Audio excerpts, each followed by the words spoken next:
Mga araw na nakapag-bonding, fellowship po kami, Panginoon. We thank you, Lord God, for bringing them here so that they can join us in this celebration to honor you, O God. Lord, talagang alam po namin, this is an appointed time. Even before you've appointed him to come here on the 1st of December to share your message. And this afternoon, we have heard your voice through your servant, O God. I just pray, O Lord, na lahat ng kanyang mga sinabi sa amin ay aming maalala sa aming buong buhay at sa aming simbahan, Panginoon. Ito'y maging tatak at legasiya po namin to fulfill your purpose.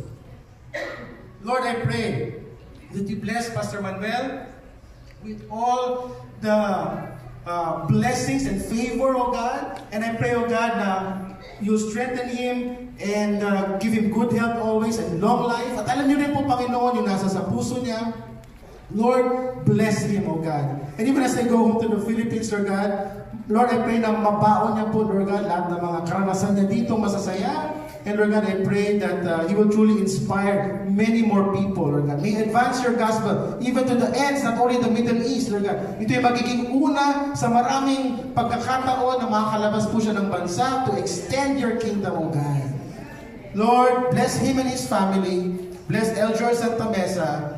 Lord God, and bless this couple in Jesus' mighty name. Amen. Amen.